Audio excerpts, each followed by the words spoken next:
If you think it's tough for a Canadian band to break into the American market, imagine how hard it would be for a band from New Zealand. You've heard of AC/DC and the Little River Band. Now meet the latest to break out, Split Enz.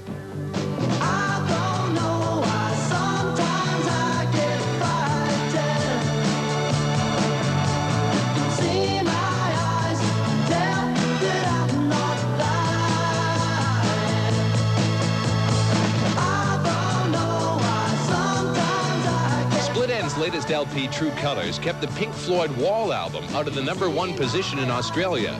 They were in town on Friday, and I asked founding member Tim Finn about that achievement.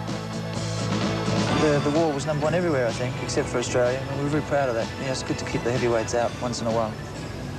What's the music scene in the Antipodes like now? Forget it. There's a lot of hungry sort of musicians, you know, literally and figuratively, because we've been trying to make it over here for a long time. We, meaning everybody down there, all the musicians down there.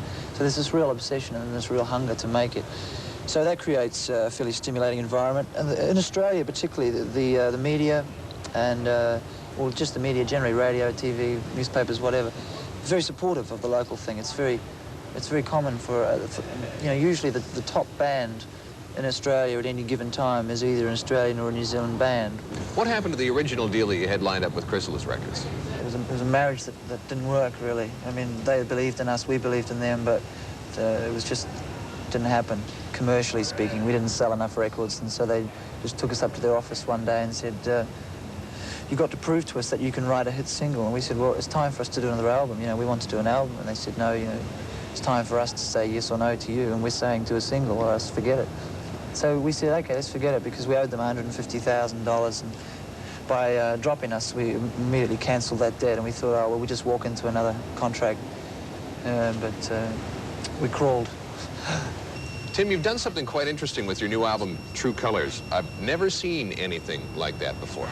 Well, it was actually, A&M must take the credit for this. It was Jeff Eroff, who's the head of the art department in Los Angeles, and Mick Haggerty, who designed the Breakfast in America cover.